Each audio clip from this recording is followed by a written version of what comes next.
কত চ্যাপ্টার এটা? এটা চ্যাপ্টার নাম্বার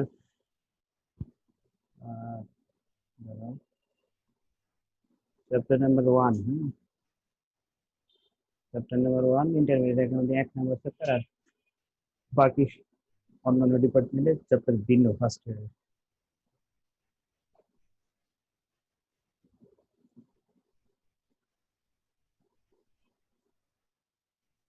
আচ্ছা দেখো, আমাদের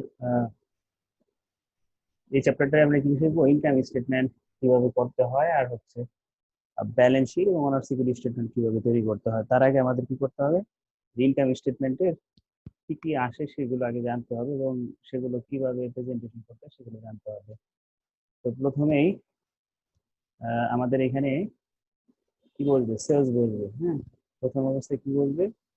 সেলস বলবে। সেলস এর সাথে আমরা অ্যাড করবো অমিটেড, আনবিল বা আনরেকর্ডেড সেলস।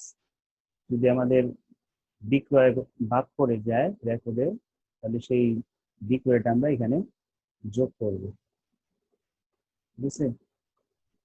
তারপরে আমরা বাদ দিব। কি বাদ দিব? সেলস রিটার্ন অথবা রিটার্ন ইন ওয়ার্ড, এটা থাকলে আমরা কি করবো? বাদ দিব। সেলস ডিসকাউন্ট থাকলে এটা বাদ দিব।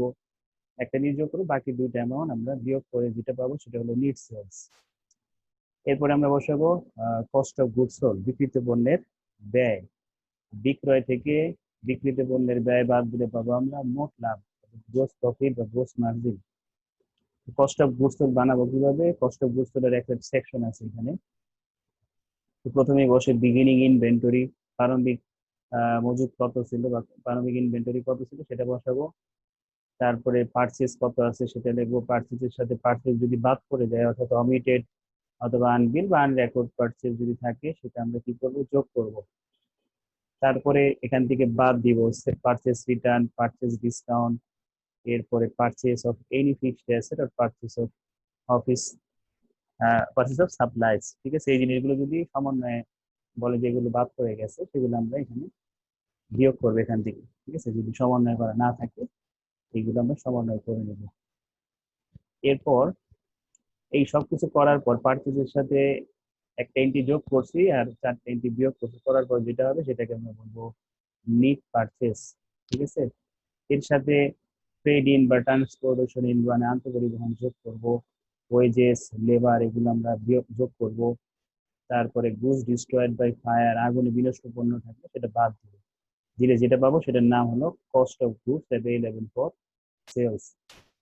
তাহলে কি এখান থেকে আমরা যদি ইন্ডিং ইনভেন্টরি বাদ দেই, হ্যাঁ, আর হচ্ছে adjustment of under or over valuation of ending inventory থাকলে সেটা আমরা যোগ হইতে পারে, বিয়োগও হইতে পারে। আন্ডার আর ওভারের উপর ভিত্তি করে এটা আমাদের যোগ বিয়োগের বিষয়টা আসবে, যেটা আমরা যখন অঙ্ক করবো তখন আমরা বলবো কখন যোগ হবে কখন বিয়োগ হবে। ঠিক আছে, তাহলে এই তিনটা এন্ট্রির কাজ করে আমরা যেটা পাবো সেটা হলো কস্ট অফ গুডস। তাহলে কি পেলাম? বিগিনিং ইনভেন্টরির সাথে নিট পারচেজ যোগ করব, আনুষঙ্গিক যত প্রত্যক্ষ খরচ আছে সেই প্রত্যক্ষ খরচগুলো যোগ করব, আগুনে বিনষ্ট পণ্য বিয়োগ করব, ইন্ডিং ইনভেন্টরি বিয়োগ করলে, এবং যদি ইনভেন্টরির ওভার ভ্যালুয়েশন বা আন্ডার ভ্যালুয়েশন থাকে সেটা যোগ বিয়োগ করে সর্বশেষ আহ, যেটা পাবো আমরা সেটাকে আমরা বলতেছি কস্ট অফ গুডস সোল্ড। ঠিক আছে, তার মানে এই পুরোটা পার্টটা হচ্ছে কস্ট অফ গুডস সোল্ড এর পার্ট। তাহলে নিট সোর্স থেকে কস্ট অফ গুডস সোল্ড যদি বাদ দেই তাহলে পাবো হলো গ্রোস প্রফিট। ঠিক আছে, গ্রোস প্রফিট পাবো। আচ্ছা, এরপরে এখান থেকে আমরা বাদ দিব আরো কিছু, সেটা হলো কি অপারেটিং এক্সপেন্স। ঠিক আছে, পরিচালন ব্যয় সমূহ বাদ দিব। অপারেটিং এক্সপেন্স কে দুইটা ক্যাটাগরিতে ভাগ করা হয়েছে। তো সেলিং এন্ড ডিস্ট্রিবিউশন এক্সপেন্স, আর একটা হলো office and administrative expense. Selling and ডিস্ট্রিবিউশনে কি কি আছে?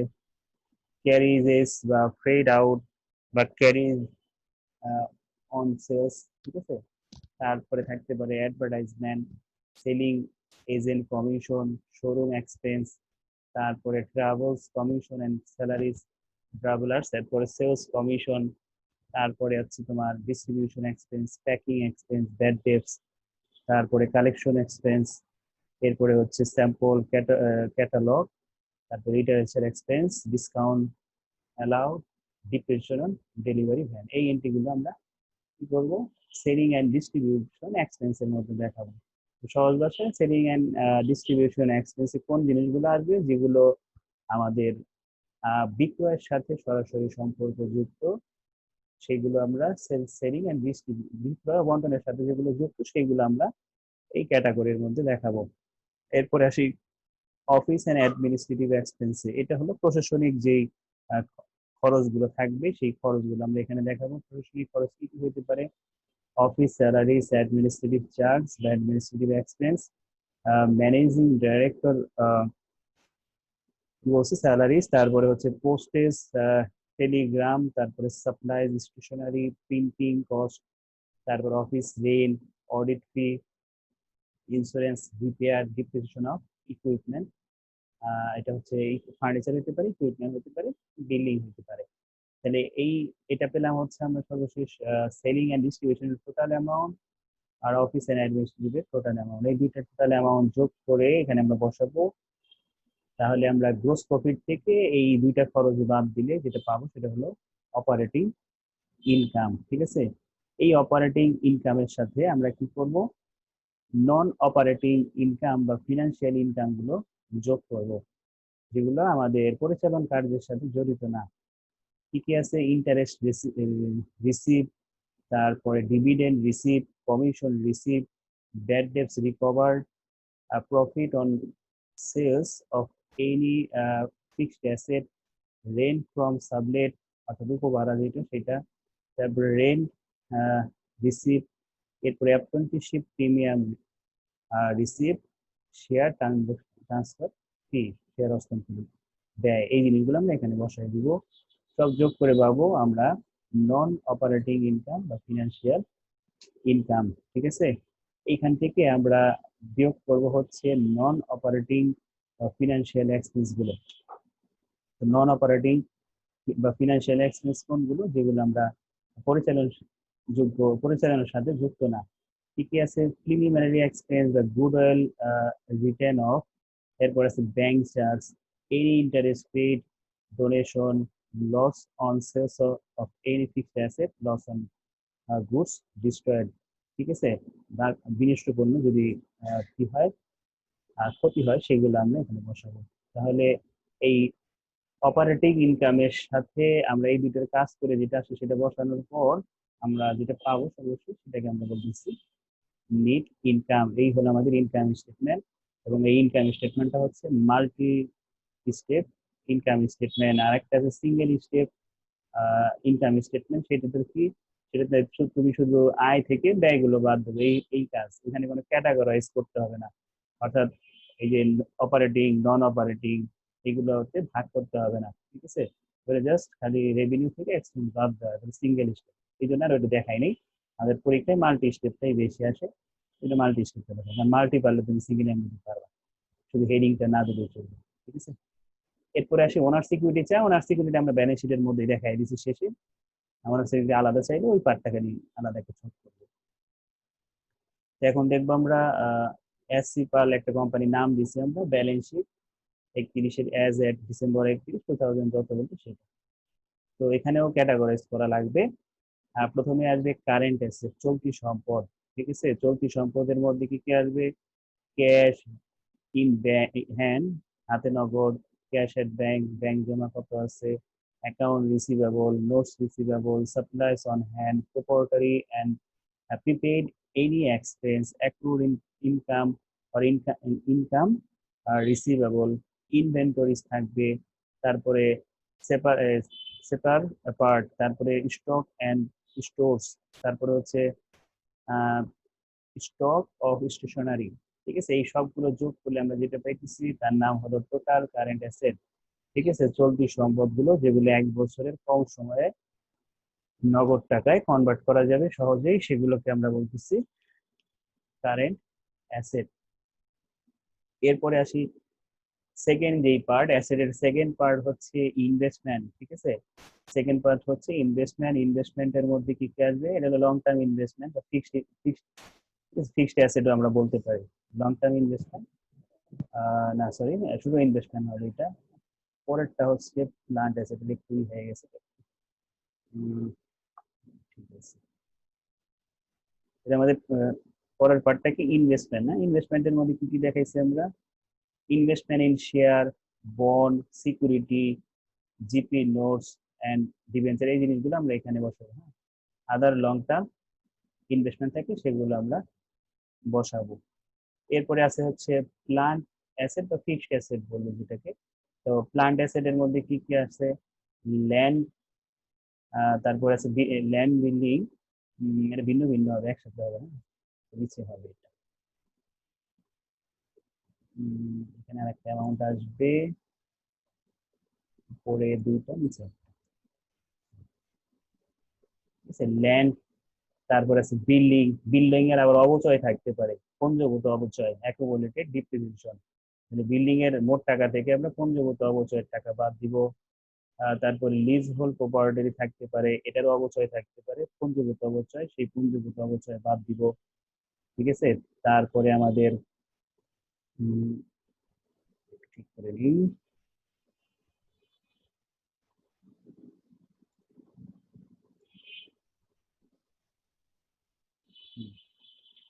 এরপরে আমাদের কি কি থাকতে পারে, মেশিনারি থাকতে পারে, ঠিক আছে, মেশিনারি থেকে তার পঞ্জীভূত অবচয় থাকলে বাদ দিব, ইকুইপমেন্ট, ফার্নিচার, তারপরে মোটর বাইসাইকেল, সাইকেল, এগুলোর থেকে আমরা কি করব, সবগুলো থেকেই কি করব, পঞ্জীভূত অবচয় থাকলে সেগুলো বাদ দিয়ে তারপরে কাজ করব, ঠিক আছে। পঞ্জীভূত অবচয় আমাদের এখানে মনে হয় স্টার সমস্যা নেই, স্টার একটা কম হয়ে গেছে।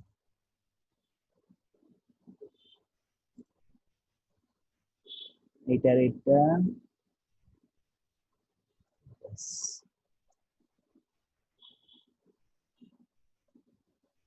এরপরে আসি, তাহলে আমরা কি কি সেকশন দেখলাম, দুইটা, একটা হলো টোটাল কারেন্ট অ্যাসেট, ইনভেস্টমেন্ট থাকতে পারে, তারপরে টোটাল ফিক্সড অ্যাসেট, এরপরে হচ্ছে টোটাল ইনটানজেবল অ্যাসেট, অস্পর্শনীয় সম্পদ যেগুলো। ইনটানজেবল অ্যাসেটের মধ্যে কি কি আছে, গুডউইল, সুনাম আছে, ঠিক আছে, ট্রেডমার্ক, তারপরে আছে হচ্ছে প্রিলিমিনারি এক্সপেন্স, এই সবগুলো যোগ করলে আমরা পাবো টোটাল ইনটানজেবল অ্যাসেট। তাহলে ইনটানজেবল অ্যাসেট, তারপরে আমাদের ছিল হচ্ছে টোটাল ফিক্সড অ্যাসেট আর হচ্ছে টোটাল কারেন্ট অ্যাসেট, তিনটা অ্যাসেট যোগ করে আমরা যেটা পাইতেছি সেটাই বলতেছি আমরা টোটাল অ্যাসেট। তারপর লাইবিলিটিস, লাইবিলিটিস কে কয়টা ভাগে বিভক্ত করছে, আমরা দুইটা ভাগে বিভক্ত করছি, একটা হলো কারেন্ট লাইবিলিটিস, একটা long term liabilities. Current liabilities চলতি দায়, এখানে কি কি আসবে, accounts payable, notes payable, exchange payable, income tax payable, advance বা আনার ইনকাম, তারপরে bank overdraft, advance from customer, তারপরে dividend payable, unclaimed dividend, provide provided fund, এরপরে হচ্ছে আমাদের আছে এমপ্লয়েজ সিকিউরিটিস। এই সবগুলো যোগ করলে আমরা পাইতেছি টোটাল কারেন্ট লাইবিলিটিস। এই কারেন্ট লাইবিলিটির সাথে যোগ হবে লং টার্ম লাইবিলিটিস, যেগুলো 1 বছরের বেশি সময় দায়বদ্ধ থাকবে, অর্থাৎ long term mortgage, loan, bond payable, debenture, কিন্তু যোগ করলে তাহলে টোটাল কারেন্ট লাইবিলিটিস পেলাম, টোটাল লং টার্ম লাইবিলিটিস পেলাম। আমাদের আরেকটা সেকশন কি আছে, ওনার সিকিউরিটি সেকশন। ওনার সিকিউরিটি সেকশন বলতে আমাদের মালিকানা সত্ত্বের যে অংশটা সেটা আমরা বের করবো কিভাবে, ক্যাপিটালের সাথে নিট ইনকাম থাকলে যোগ করব, লস হলে বিয়োগ করব, এরপরে আমাদের যদি উত্তোলন থাকে সেটা আমরা বাদ দিব, উত্তোলনটা এখানে দেখানোর দরকার নেই। তারপর রিজার্ভ ফান্ড থাকলে সেটা আমরা ডিরেক্ট বসিয়ে দিব। এই সবগুলো মিলে হচ্ছে আমাদের ওনার সিকিউরিটি ফান্ড, ঠিক আছে। এই হলো আমাদের কিভাবে ইনকাম স্টেটমেন্ট এবং ব্যালেন্স শিট তৈরি করতে হয় মাল্টি স্টেপ মাধ্যমে, সেই সিস্টেমটা আমরা এখানে দেখালাম। এখন আমরা অঙ্কে এগুলো অ্যাপ্লাই করব। স্যার উত্তোলন না বাদ দিতে হয় এই যে ইকুইটি থেকে, আরে দিয়ে নি, এটা তাদেরকে কি লেখা বাদ করে গেছে, তাড়াহুড়া করে করছি তো।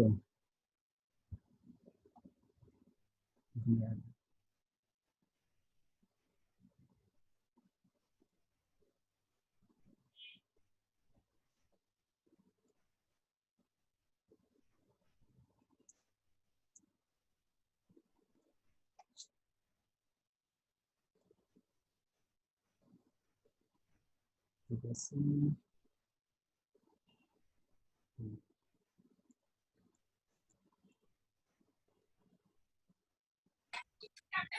ভাই পুরো চারটা কি মুখস্থ করতে হইব?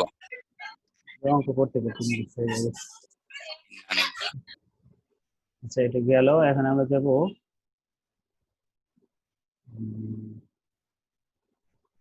পরের ইস্যু।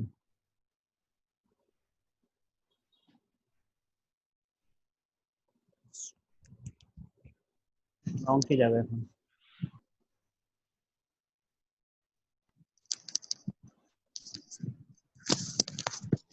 স্যার এমপ্লয়ি সিকিউরিটি এটা স্যার লাইবিলিটি কি হবে? এমপ্লয়ি সিকিউরিটিটা লাইবিলিটিস না, তুমি দায়বদ্ধ যদি তোমার এমপ্লয়ীদের কোনো ক্ষয়ক্ষতি হয় বা তুমি যদি বাধ্যতামূলক চাকরি থেকে তাকে বিদায় করে দাও, তাহলে তার জন্য তাকে খরচ দিতে হবে, ওটা লাইবিলিটিস সে নিয়ে রাখে।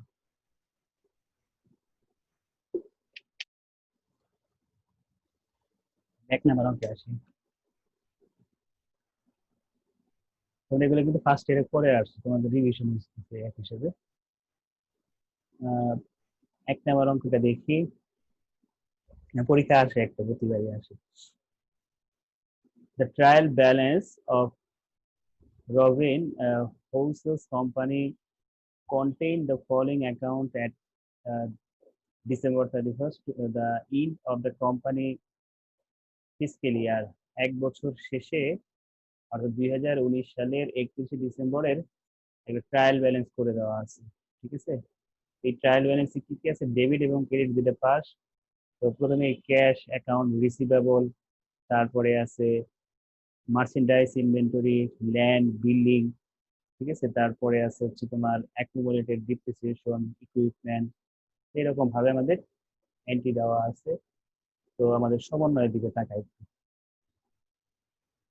তার আগে এখান থেকে একটু চিনে নেই যে কোনটার বৈশিষ্ট্য কেমন, কোনটা কারেন্ট অ্যাসেট, কোনটা ফিক্সড অ্যাসেট, কোনটা লং টার্ম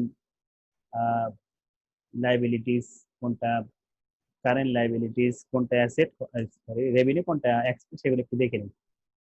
ক্যাশ, হ্যাঁ ক্যাশ হচ্ছে current asset, account receivable, current asset, merchandise inventory, এটা হচ্ছে সমাপনী যেটা সেটা হলো কারেন্ট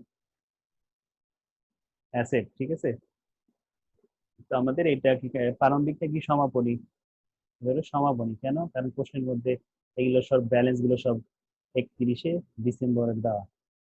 তারপরে কি বলতেছে, ল্যান্ড এটা হলো fixed asset, building fixed asset, accumulated depreciation হলো কন্ট্রা অ্যাসেট। এই অ্যাসেট থেকে আমাদের বাদ দিতে হয়, ফিক্সড অ্যাসেট গুলো থেকে এগুলো বাদ দিব। ইকুইপমেন্ট ফিক্সড অ্যাসেট, তারপরে নোটস পেয়াবল, এটা হলো কি লং টার্ম লাইবিলিটিজ হতে পারে, আবার কারেন্ট লাইবিলিটিজ হতে পারে। যদি প্রশ্নে কোনো কিছু বলা না থাকে এই বিষয়ে সমন্বয়, তাহলে আমরা এটাকে কারেন্ট লাইবিলিটিজ বলবো। তারপরে অ্যাকাউন্টস পেয়েবল, কারেন্ট লাইবিলিটিস, তারপরে ক্যাপিটাল, ড্রয়িং আছে, সেলস আছে, সেলস ডিসকাউন্ট আছে। সেলস হচ্ছে ইনকাম স্টেটমেন্টের আইটেম, রেভিনিউ, এই রেভিনিউ থেকে আমাদের সেলস ডিসকাউন্টটা বাদ দিতে হবে। কস্ট অফ গুডস সোল্ড, এটাও আমাদের কি আমাদের কস্ট অফ গুডস সোল্ড সরাসরি দেওয়া আছে, আমরা একটা সেকশন শিখছিলাম কিভাবে কস্ট অফ গুডস সোল্ড বের করতে হয়। তো এই অঙ্কের মধ্যে সরাসরি কস্ট অফ গুডস সোল্ড বের করে দেওয়া আছে, আমাকে আর আলাদাভাবে কস্ট অফ গুডস সোল্ড তৈরি করতে হবে না।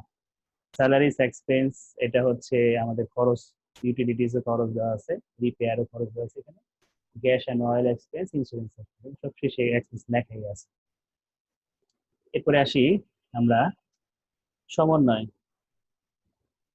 তো সমন্বয়ে প্রথমে বলতেছে depreciation is টাকার 10,000 on building and 9,000 on equipment। অবচয় বিল্ডিং এর হচ্ছে 10,000, ইকুইপমেন্টের হচ্ছে 9,000। বোথ আর অ্যাডমিনিস্ট্রেটিভ এক্সপেন্স, এবং দুইটাই বলে দিয়েছে এগুলো অ্যাডমিনিস্ট্রেটিভ এক্সপেন্স, ঠিক আছে। এটা বলা না থাকলেও আমরা এটাকে অ্যাডমিনিস্ট্রেটিভ এক্সপেন্সই ধরতাম, কারণ অবচয়গুলো আমরা অ্যাডমিনিস্ট্রেটিভ এক্সপেন্স সেকশনে দেখছি এটা।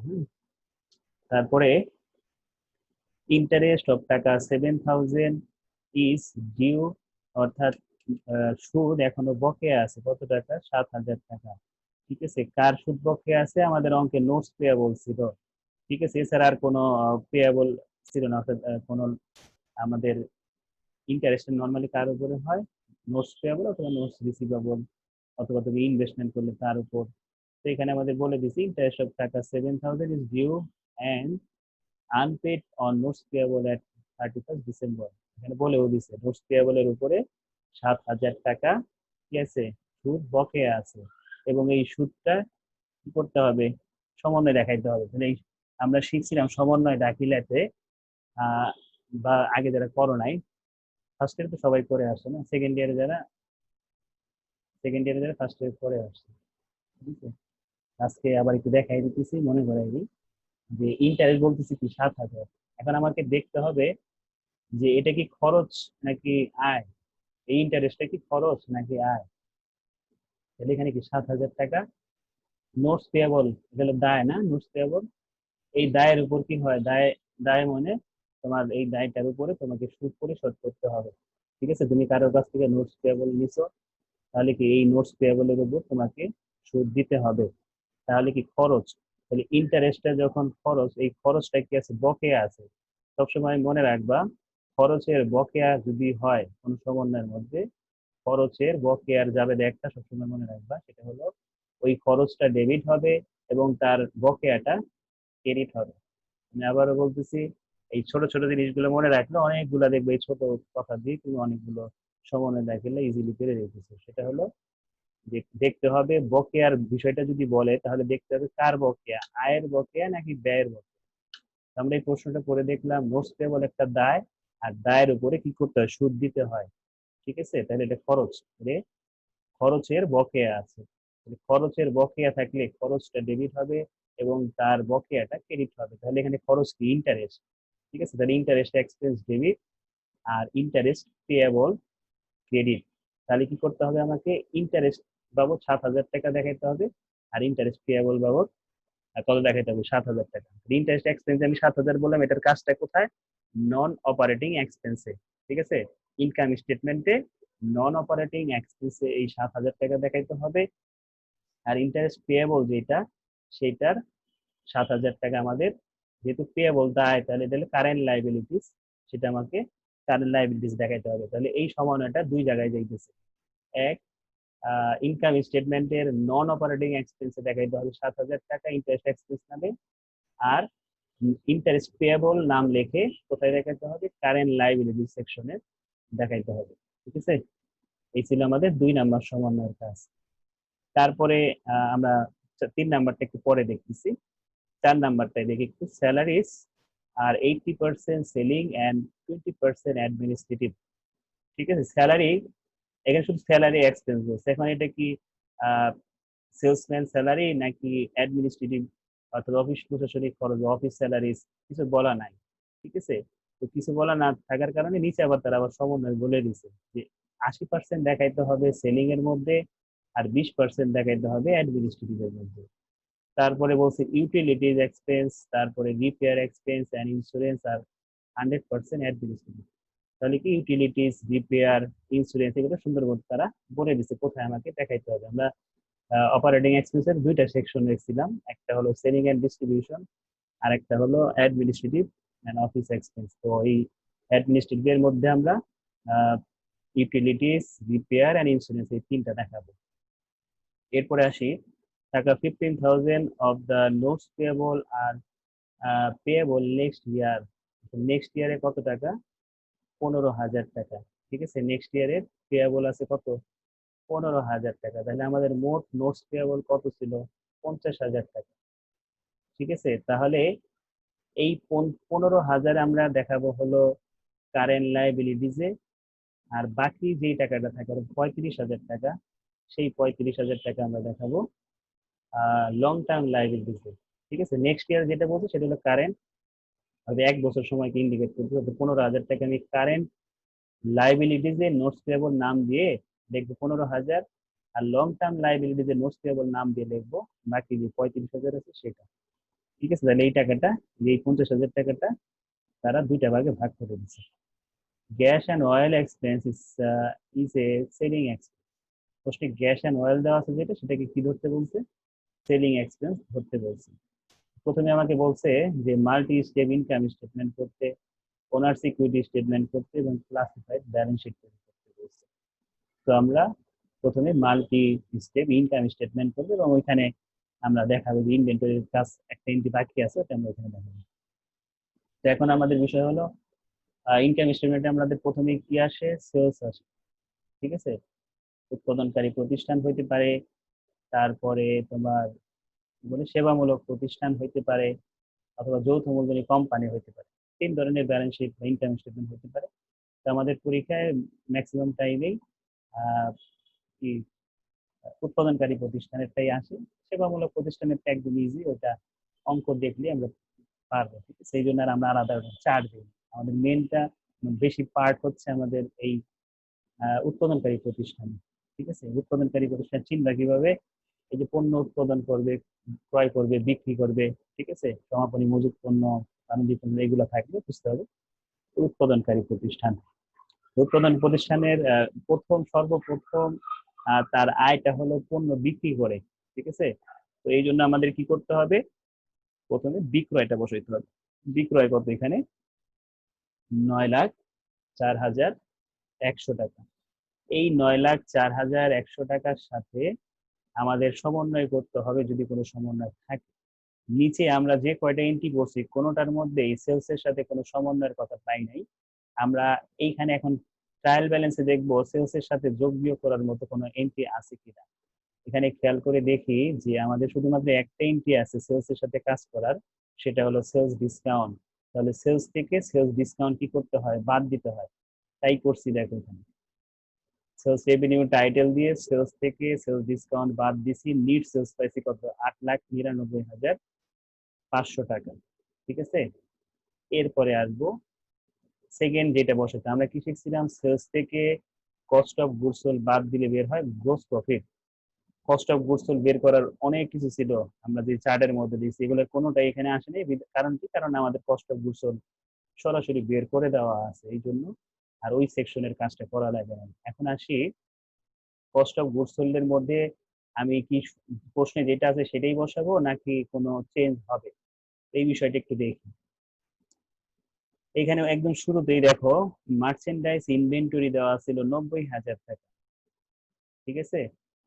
আর আমাদের কস্ট অফ গুডস সোল্ড দেওয়া ছিল কত টাকা? 7,09,900 টাকা। আর সমন্বয় বলতেছে merchandise inventory actually on hand is টাকা 89,200, অর্থাৎ সমাপনী মজুত পণ্য হিসাবকাল শেষে বলতেছে কত? 89,200 টাকা, কিন্তু আমি দেখাই রাখছি কত? সমাপনী 90,000 টাকা।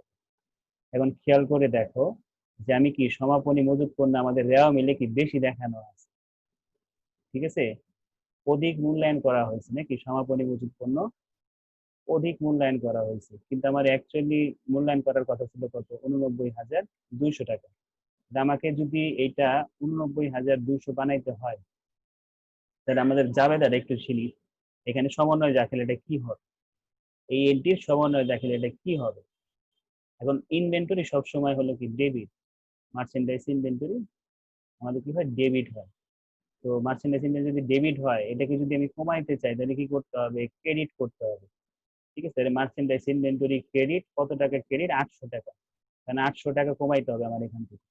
আর ডেবিট কে হবে? Cost of goods sold debit হবে। মার্চেন্ডাইজ ইনভেন্টরির সাথে কস্ট অফ গুডস সোল্ড সম্পর্ক, কস্ট অফ গুডস সোল্ড কি হবে? ডেবিট হবে, ঠিক আছে। তাহলে খেয়াল করে দেখো কস্ট অফ গুডস সোল্ড কিন্তু এইখানে কত আছে? ডেবিটে আছে কত টাকা? 7,900, সরি 7,09,900 টাকা। তুমি আবার ডেবিট করতেছো কত? 800 টাকা। তাহলে কি এটা এর সাথে কি করতে হবে? যোগ করতে হবে। বিষয়টা বুঝতে পারছো? আমি আবার বলতেছি যে আমাদের প্রশ্নে কস্ট অফ গুডস সোল্ড আর যদি সমাপনী মজুত পণ্য রেওয়া মিলে দেওয়া থাকে, অবশ্যই প্রশ্নের মধ্যে সমাপনী মজুত পণ্য আবার সমন্বয় বলা থাকে। সমন্বয়ের সাথে আমাদের কম্পেয়ার করতে হয় রেওয়া মিলে যেটা থাকে, ঠিক আছে। সমন্বয় না যদি না থাকে তাহলে তার কোনো ঝামেলাই নেই, যার যত টাকা অত টাকায় বসাই দিব, যে জায়গায় যেটা বসানোর কথা সেটাই বসাবো। কিন্তু সমন্বয় থাকলেই ঝামেলাটা কি? আমাদের দেখতে হবে সমন্বয়ে যেটা বলবে সেটা হলো আমাদের অ্যাকচুয়াল। এখানে বলেও দিচ্ছে merchandise inventory actual on hand 89,200, অর্থাৎ 89,200 টাকা তোমার অ্যাকচুয়াল, কিন্তু তুমি রেওয়া মিলে দেখা রাখছো 90,000।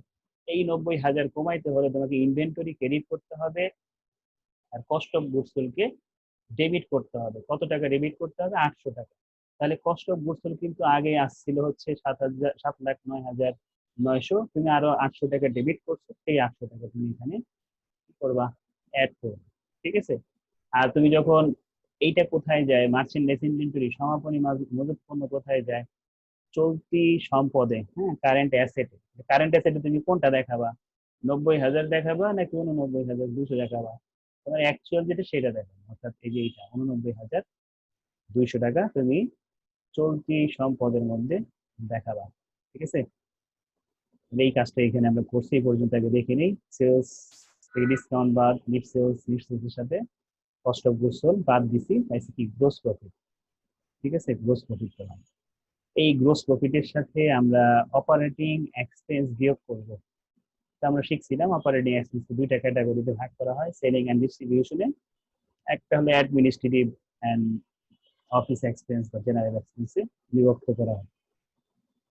তো আমাদের প্রশ্নেই বলে দিছে যে কোনটা কোন জায়গায় যাবে। সেলিং এর কত পার্সেন্ট আমি সেলিং এ দেখাবো, সরি স্যালারির 80% দেখাবো সেলিং এ।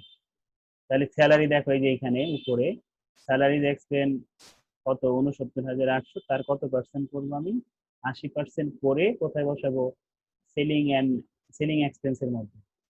আমরা অপারেটিং এক্সপেন্স টাইপ দিয়ে প্রথম এই নাম্বার দিয়ে রেখেছি সেলিং এক্সপেন্সের মধ্যে স্যালারি এক্সপেন্স 80%-এ আসতেছে কত টাকা, 55,840 টাকা। আর বাকি 20% আমরা কোথায় রেখেছি, এই যে দেখো জেনারেল এন্ড অ্যাডমিনিস্ট্রেটিভ এর মধ্যে বাকি 20%-এ 13,960 টাকা রেখেছি।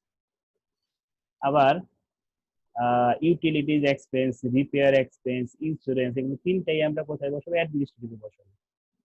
ইউটিলিটিজ হলো 19,400, 5,900, 7,200।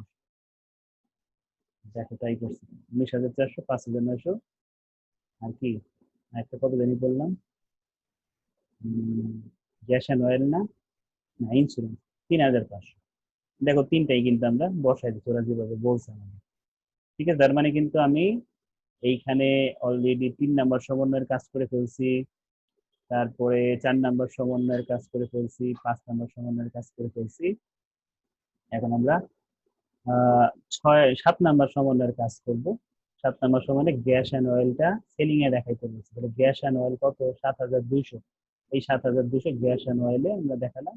তাহলে সেলিং এর দুইটা অ্যামাউন্ট যোগ করে বসাইছি, আর অ্যাডমিনিস্ট্রেটিভ এর আমরা 1, 2, 3, 4টা পাইছি। আর অবচয়ের কথাও বলা ছিল, এই যে দেখো বোথ আর অ্যাডমিনিস্ট্রেটিভ এক্সপেন্স, অর্থাৎ ডিপ্রিসিয়েশন অন বিল্ডিং আর ইকুইপমেন্ট, এই দুইটাই কোথায় বসাইতে বলছে, অ্যাডমিনিস্ট্রেটিভ। এই জন্য আমরা এখানে দেখো ডিপ্রিসিয়েশন এক্সপেন্স টাইটেল দুইটা অ্যামাউন্ট আমরা বসিয়ে দিচ্ছি। তাহলে দুইটা সেকশন, সেলিং এর একটা সেকশন, অ্যাডমিনিস্ট্রেটিভ এর সেকশন, দুইটা সেকশন যোগ করে আমরা পেলাম 1,24,800 টাকা। তাহলে গ্রোস প্রফিট থেকে দুইটা অ্যামাউন্ট আমরা যদি বাদ দেই তাহলে পাবো ইনকাম ফ্রম অপারেশন বা অপারেটিং ইনকাম ও লিখতে পারি আমরা। এই অপারেটিং ইনকামের সাথে আমাদের বিয়োগ করতে হবে নন অপারেটিং ইনকাম। নন অপারেটিং ইনকাম যোগ করতে হয়, নন অপারেটিং ইনকাম কোশ্চেন নাই। ঠিক আছে, নন অপারেটিং এক্সপেন্স আছে সেটা বাদ, নন অপারেটিং এক্সপেন্সটা আমরা এখান থেকে বাদ দিব। এখানে লেস্ট লেখা লাগবে, লেস্টটা লেখা উঠে নাই, বাদ করে গেছে। খরচটা আমরা কি করব, বাদ দিব। এই খরচটা কোথায় পেলাম, আমরা ওই যে সমন্বয় যখন পড়তেছিলাম তখন বলছিলাম যে interest expense debit, interest payable credit. তাহলে এই খরচটা যাবে ইনকাম স্টেটমেন্টে। এখানে টাইটেল দেই নেই নন অপারেটিং এক্সপেন্স, যেহেতু একটা ইন্টিজার টাইটেল দেওয়ার প্রয়োজন পড়ে না। যদি অনেকগুলো নন অপারেটিং এক্সপেন্সের আইটেম থাকতো তাহলে আমরা এখানে টাইটেল দিয়ে দিতাম। একটা আইটেম দেখে সরাসরি ইন্টারেস্ট এক্সপেন্স নাম দিয়ে আমরা ওখান থেকে বাদ দিচ্ছি। আর ইন্টারেস্ট পেয়েবল যেটা সেটা আমাদের কারেন্ট লাইবিলিটি সেকশনে যাবে। ঠিক আছে, এই হলো আমাদের নেট ইনকাম। বুঝতে পারছি যে সেলস রেভিনিউ থেকে আমরা যত খরচ আছে সেগুলো বাদ দিয়ে যেটা পেলাম সেটা হলো আমাদের নেট ইনকাম। রিকোয়ারমেন্ট 1 কমপ্লিট হলো। এরপরে যাব রিকোয়ারমেন্ট 2-তে, owner security statement. Owner security স্টেটমেন্টে কি কি যায়, ক্যাপিটাল যায়, তার সাথে নেট ইনকাম যোগ হয়, উত্তোলন পোস্টে পড়ার সময় আমরা পাইছিলাম উত্তোলন বিয়োগ যাবে, আর কোনো কিছু নাই, এই তিনটে এন্ট্রি যাবে। দেখো তাই ওনার security statement for the year ended December 31st, 2019। প্রথমে ক্যাপিটাল আছে, ক্যাপিটালের সাথে আমরা নেট ইনকাম যোগ করব। ক্যাপিটাল প্রশ্নে 2,67,800 টাকা দেওয়া আছে, নেট ইনকাম আমরা বের করছি 57,000, দুইটা যোগ করে আমাদের 3,24,000 টাকা। আর কোষে ড্রয়িং দেওয়া আছে 10,000, এই 10,000 বিয়োগ করলে আমাদের 3,14,800 টাকা। ঠিক আছে, এই হলো আমাদের ওনার সিকিউরিটি স্টেটমেন্ট। থার্ড যে স্টেটমেন্ট সেটা হলো ব্যালেন্স শিট। ব্যালেন্স শিট এখানে কি করতে হবে, আমাদের প্রথমেই অ্যাসেট বসাইতে হয়, তারপরে লাইবিলিটিস, তারপরে ওনার সিকিউরিটি বসাইতে হয়। তাহলে অ্যাসেটের মধ্যে আবার ভাগ আছে, কারেন্ট অ্যাসেট, ফিক্সড অ্যাসেট, ঠিক আছে, লং টার্ম যদি থাকে সেটা আসবে। আমরা এখন দেখি কারেন্ট অ্যাসেটে কি কি পাইছিলাম আমরা। এই যে কারেন্ট অ্যাসেটে কি আছে, ক্যাশ আছে, অ্যাকাউন্ট রিসিভেবল আছে, মার্চেন্ডাইজ, ইনভেন্টরি আছে, তিনটা এন্ট্রি আছে। আর কোনো কারেন্ট অ্যাসেট এখানে নাই, তো এই তিনটা আমরা বসাই দিব, ক্যাশ, অ্যাকাউন্ট রিসিভেবল, ইনভেন্টরি। দেখছো ইনভেন্টরি কোনটা বসাইছি, সমন্বয় যেটা থাকবে সেটা বলবো। ঠিক আছে, এই তিনটা যোগ করে আমরা বললাম টোটাল কারেন্ট অ্যাসেট, সেখান তার সাথে আবার যোগ করবো আমরা ফিক্সড অ্যাসেট। ফিক্সড অ্যাসেট তিনটা আছে, ফিক্সড অ্যাসেট তিনটা, এই যে ল্যান্ড, বিল্ডিং, ইকুইপমেন্ট, তিনটা। এবং বিল্ডিং থেকে অ্যাকুমুলেটরটা বাদ দিব, ইকুইপমেন্ট থেকে অ্যাকুমুলেটরটা বাদ দিব, এবং অ্যাকুমুলেটরের এই দুইটা ব্যালেন্স তো আছে, সাথে আবার এগুলো যোগ হবে। অর্থাৎ দেখো অ্যাকুমুলেট বিল্ডিং এর কত 54,000, আর 10,000 আছে নিচে অবচয়, এটা যোগ করতে হবে, 64,000 টাকা আমি বাদ দিব এই বিল্ডিং এর মোট টাকা থেকে। আবার ইকুইপমেন্টের টাকা হলো 83,500, এই 83,500 থেকে ইকুইপমেন্টের যে অ্যাকুমুলেট ব্যালেন্স সেটা বাদ দিতে হবে। টোটাল অ্যাকুমুলেট ব্যালেন্স কত, 42,400 যোগ 9,000 করে যেটা হবে সেটা 83,500 থেকে বাদ দিব। দেখি তাই করছি কিনা। দেখো ল্যান্ড, ল্যান্ড 92,000 ছিল, বসাইছি। বিল্ডিং 1,97,000 ছিল, আর অ্যাকুমুলেট ডিপ্রিসিয়েশন ওই যে দুইটা যোগ করে 64,000 টাকা হয়েছে, বিয়োগ করে আমরা পেলাম 1,33,000। ইকুইপমেন্ট ছিল 83,500, অ্যাকুমুলেটেড ডিপ্রিসিয়েশন আর ডিপ্রিসিয়েশন মিলে হয়েছে 51,400, বাদ দিয়ে আমরা পাইছি 32,100। তিনটা ফিক্সড অ্যাসেট মিলে হয়েছে 2,57,100। তাহলে টোটাল কারেন্ট অ্যাসেট থেকে সাথে আমরা কি করতেছি, ফিক্সড অ্যাসেট যোগ করতেছি। ঠিক আছে, টোটাল ফিক্সড অ্যাসেট যোগ করতে পাইতেছি টোটাল অ্যাসেট। ঠিক আছে, টোটাল অ্যাসেট এর নামটা আমরা দিয়ে দিই এটার মতো, টোটাল ফিক্সড অ্যাসেট।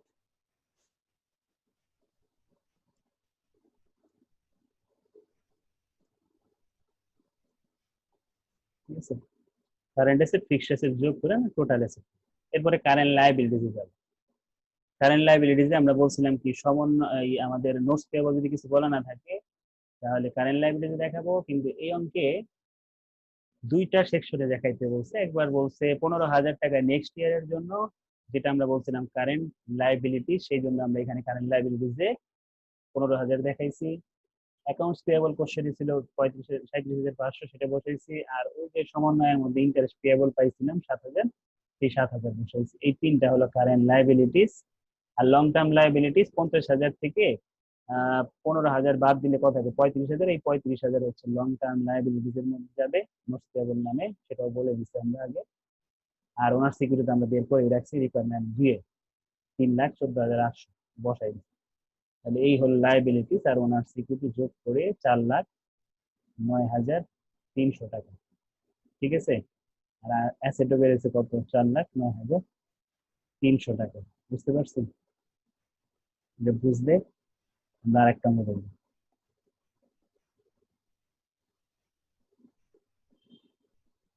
2 মিনিট পরে একটু রেস্ট নিয়ে নাও, 2 মিনিট পরে আবার শুরু করো। ভাই সব মাথার উপরে দিয়ে যেতেছে ভাই। নিয়ম অনেক তো, তোমাকে আগে নিয়মগুলো মুখস্থ করতে হবে। নিয়ম মুখস্থ আসলে বেজ এরা খুলবো কবে? এটা বলা যায় না, ঠিক নেই। স্কুল কলেজ খোলার পর, এবার এবার ফেল। স্কুল কলেজ খুলে তারপরে।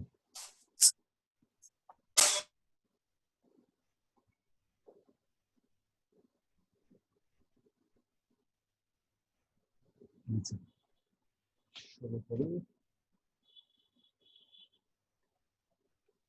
ফার্স্ট ইয়ারে অঙ্ক তো করছো না, তুমি ফার্স্ট ইয়ারে করছো না নাকি বাদ দিয়ে গেছিল? ভাব দিছিলাম ভাই। তুমি আর ইয়ে আরেকজন বাদ দিছো। আচ্ছা,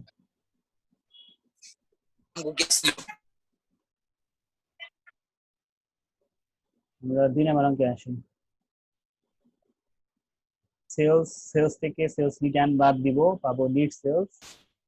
এরপরে আমাদের আছে কোশ্চেনে পারচেসের সাথে আমরা অ্যাড করব ক্যারেজ ইন আছে, ঠিক আছে। তারপরে আমরা যা যা করা করব, এখানে স্টক 1 জানুয়ারির 1 তারিখের স্টক দেওয়া আছে 10,000 টাকা। Wages, administrative expense, insurance, selling and distribution expense, purchase return, purchase থেকে বাদ দিব। ড্রয়িং আছে, ক্যাপিটাল আছে, ঠিক আছে। ড্রয়িং আছে, ক্যাপিটাল আছে, তারপরে প্রিমিসেস আছে, তারপরে equipment, accounts receivable, accounts payable, ঠিক আছে। তারপরে ক্যাশ, তারপরে অ্যালাউন্স ফর ব্যাড ডেট, দেওয়া আছে। এই হলো আমাদের ইনফরমেশন গুলো দেওয়া আছে। একই নামে দুজনকে দেখতেছি, ব্যাপার দুইটা অ্যাকাউন্টে দিচ্ছি নাকি? আয়শা,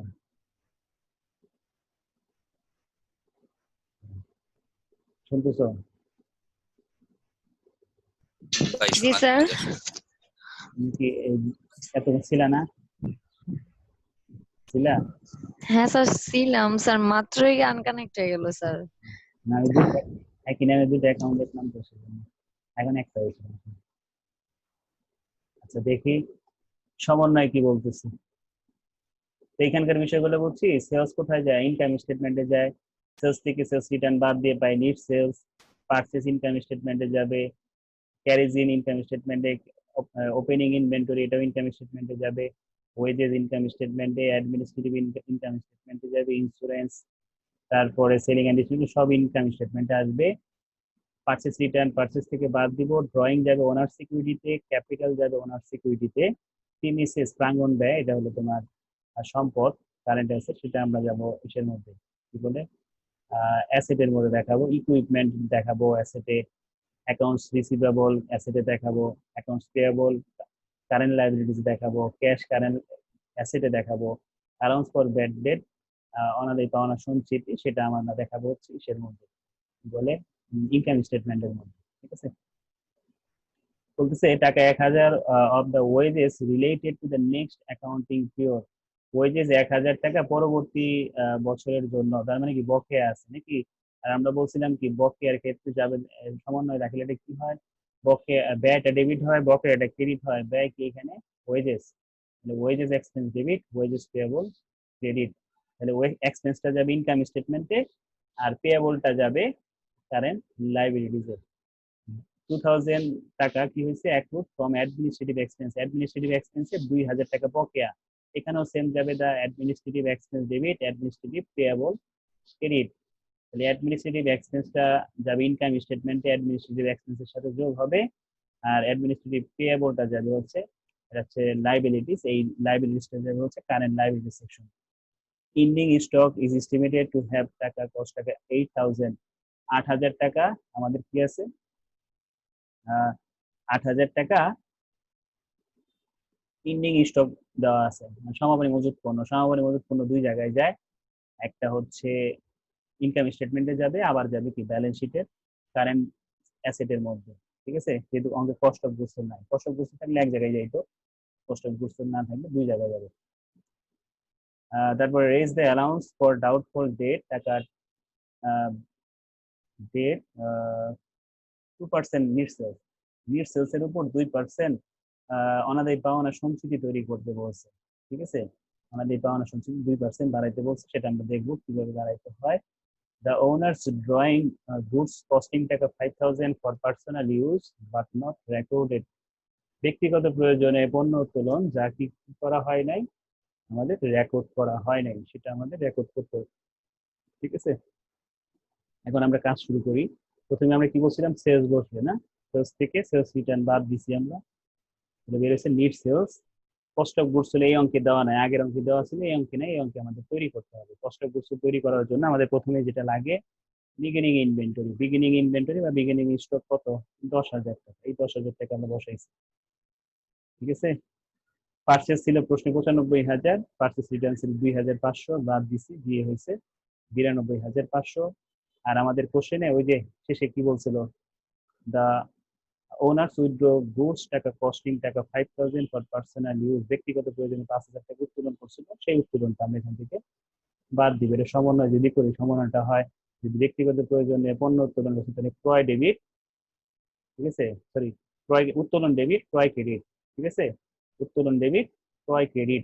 ক্রয় যেহেতু ক্রেডিট, আমার রেওয়া মিলে ক্রয় কি ডেবিটে আছে, তার মানে কি ওটা বাদ দিতে হবে, ঠিক আছে। ড্রয়িং নামে বাদ দিচ্ছি আমরা 5,000 টাকা, পেলাম 87,500।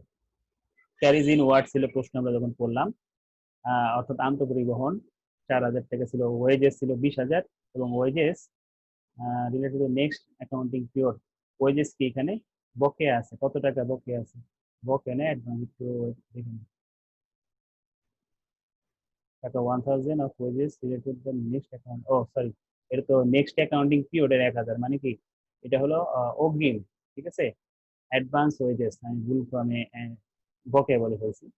এই 1,000 টাকা হলো অগ্রিম, তাহলে অগ্রিমটা কি করতে হয়, বাদ দিতে হয়, মজুরি থেকে অগ্রিম মজুরি বাদ দিলাম, তাহলে কত হলো 19,000 টাকা।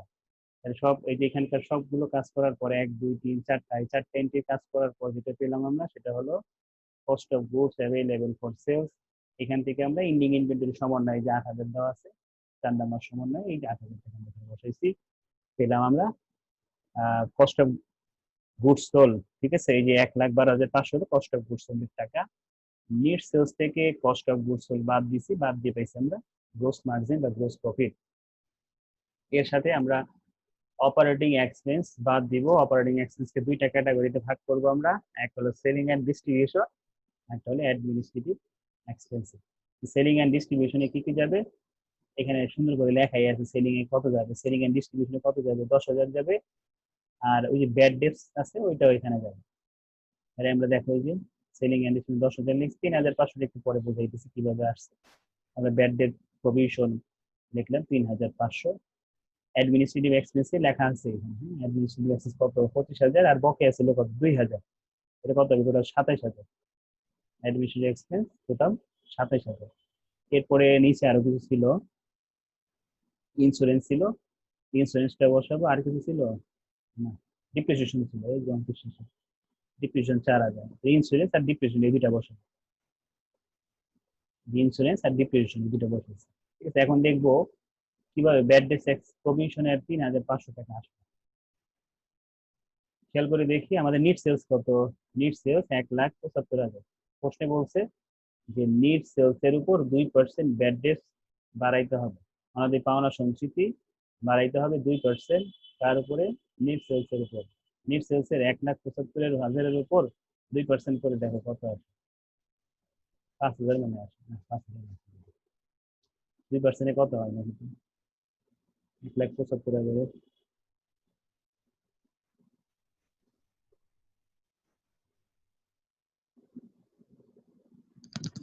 3,500। 3,500 হয় না, আমাদের বানাই দিই বলছিল কিন্তু 3,500। raise the allowance for bad debts 2% of net sales, net sales এর উপর 2% ওনাদের কনসেন্সিটি বাড়াইতে হবে। যদি এরকম বলতো, রেজ কথা নাই, বলতো বললো যে allowance for doubtful debt 2% on net sales, net sales এর উপর 2% ওনাদের কনসেন্সিটি ধরো, 2% আসছে কত 3,500।